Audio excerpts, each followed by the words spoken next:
Welcome, and I'm so glad that we found each other. If you'd like to jump ahead to the daily tarot reads, I've listed the timestamps in the description below. Before we get into the tarot reading, I'd like to go over just a little bit of next week's astrology, and then we'll pull your light and shadow cards for the week of Monday, December 1st through Sunday, December 7th. Before we begin, a quick disclaimer. This reading is for entertainment purposes only. Tarot is not meant to replace real mental health professionals or licensed therapists. If you or someone that you know is struggling, I've listed resources in the description below. This is a big week energetically.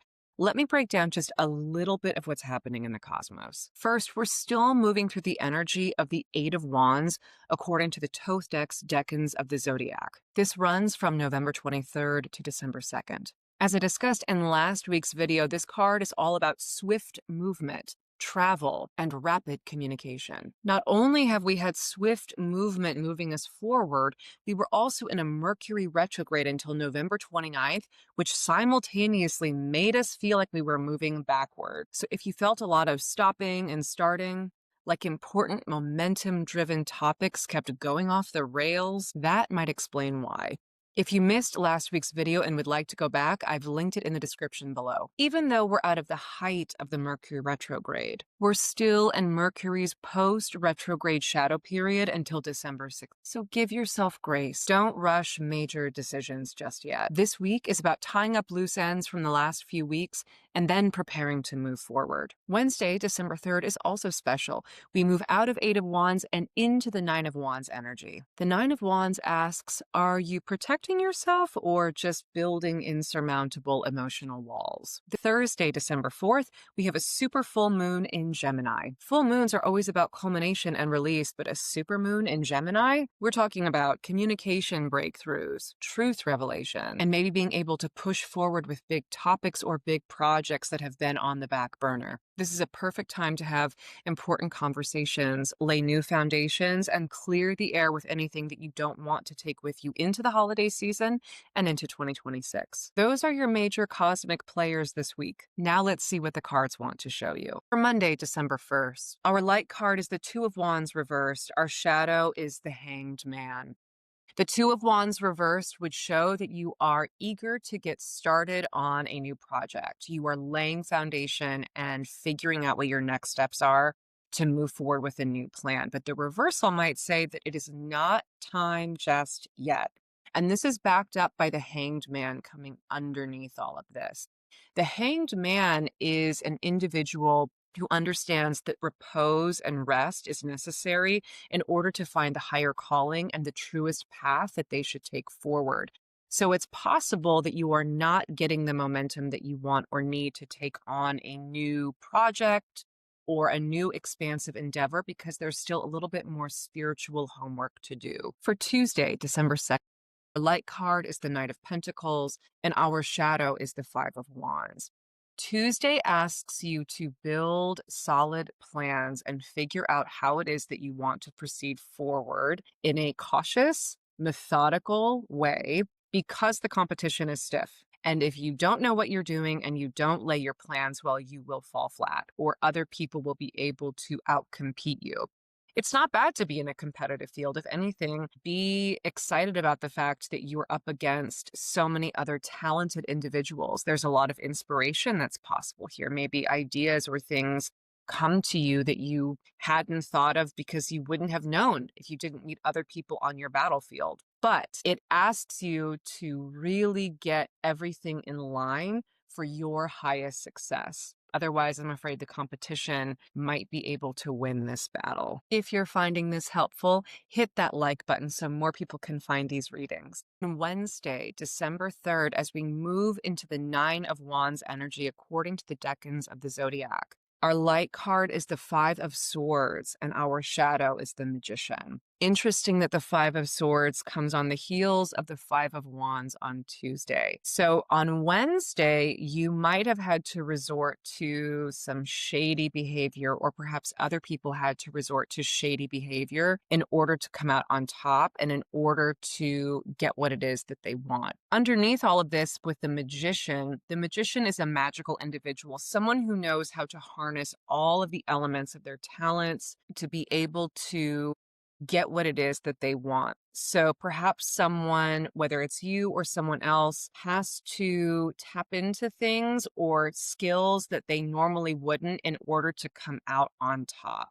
Unfortunately, sometimes you can't do the thing that makes every single person happy to get what it is that you want. Sometimes you have to play by your own rules to come out on top. On Thursday, December 4th, our full moon in Gemini, our light is the Seven of Pentacles and our shadow is the King of Crystals. So if this has been a week about work and getting what it is that you want, Thursday might indicate that it is time to start to really get serious about planting seeds and watching things grow and leaning into your intellect, really honing in on the things that you do well and that you know like the back of your hand will help you in order to build this path forward that's going to help you to become the most successful, particularly in light of the fact that we have Mercury, which is the leader of communication, going direct, and the King of Crystals is all about communication.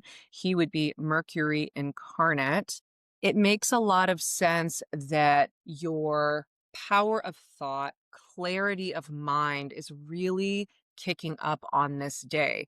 Probably feeling very inspired because of the full moon, feeling like you have a lot more energy, maybe more time because it's so bright out later into the day, that you can get a lot more done to really begin to achieve what it is that you want to do. And if you're interested, a full 20-minute sound bath will be posted on my YouTube channel in honor of the full moon. And don't forget to subscribe so that you never miss a weekly pull. For Friday, December 5th, our light card is the Six of Swords reversed, and our shadow is the Fool. The Six of Swords in the upright position is all about moving on to greener pastures. It's a card of hope after a lot of turmoil with the Five of Swords. So after a battle comes a victor, an individual who's ready to move on to the next part of their path. And the reverse position, however, might indicate some measure of defeat or perhaps an inability to take that trip, that short weekend trip or that journey to that bigger,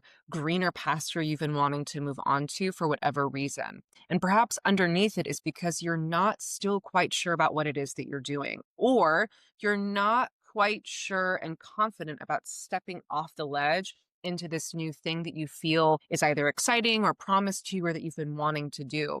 So maybe ask yourself, why not step into a new, more powerful you? What is holding you back? What is preventing you from taking off and moving into that next brighter position for yourself? For Saturday, December 6th, our light card is the High Priestess. Our shadow is the Three of Wands. So perhaps by Saturday, after you've had a chance to take stock of the full week, the competition that you've had, the battles that you've had to fight, you take a moment of quiet solitude to connect with yourself, your higher self, to figure out what are the things that didn't work this week and how can I move forward in a more informed way so as not to be so irritated, heartbroken, disappointed, or how can I overcome the competition in a way that really speaks to my highest self? By tapping into this part of yourself, you will be able to find the expansion that you're looking for. There was some blockage on Monday, right? We had a Two of Wands reverse, this kind of inability to see the ways to expand forward might have been present earlier in the week, but some answers might be coming to you through your intuition, through messages, through your own highest self, telling you, hey, here's what you need to do to start to expand into this new path. Here are some answers, some breadcrumbs from the universe that will allow you to move forward in a more confident and informed and intuitive way. For Sunday, December 7th, our light is the Ten of Swords and our shadow is the Death card. So by Sunday, some revelations might be made that people are saying mean things. This is the backstabbing card. So be cautious about what you're saying. Be cautious about what you say during the week that might lead to this card. Maybe you want to close your mouth. Watch what you say. Words are real. Words have real effects on people. Maybe there's something you need to let go of, or someone else needs to let go. But more than likely, your own heartache is due to the fact that there is just something that you cannot shake. You just cannot let go of it. You keep rehashing it, going back to it, feeling hurt feelings about it. You are the only person that can feel your emotions. If you're upset about something, that acid that you hold inside of yourself only harms you. You have to let things go, transmute, transform, allow things to work through you. You don't have to hang on to all of it. If this resonated, share this message with someone who needs it this week. In summation, as I kind of look down the week, there is a really sincere desire to expand and move forward. There's probably been a feeling of being cloistered, frustrated with the fact that things haven't taken off the way you want them to. Maybe there's been some hiccups and some tripping along the way as you've been trying to get things done. Also, be sure to tap into your highest self. Make sure that you are considering the best path for everyone, including yourself, as much as you can. But know that try as you might, sometimes in competitive fields, you can't make everyone happy. Sometimes people are just going to have their feelings hurt because not everyone gets to win all things all the time. Before we conclude, I always like to look at the bottom of the deck to see what the shadow is underneath the readings. In our light deck, the big theme this week is the world, about bringing things to conclusion, about trusting that you can let things go. I love that this shows up at the end of this year. 2025 in numerology, 2 plus 0 plus 2 plus 5 is 9. And 9 is the number of completion. It's the full cycle finishing. So the fact that we're really closing off and saying, hey, it's okay to let things go. Let them go. You don't have to hang on to certain things all the time. I like that we're pulling these big concluding cards toward the end of the year. In the shadow, under our shadow, is the Four of Crystals. Rest. Rest. You've worked really hard. There's a lot that's been done. So you have to let yourself take a moment to settle and rejuvenate. You won't be able to discern highest path and allow these big revelations to come through if you're constantly sprinting, particularly if you're stressed and anxious about how much competition there is against you.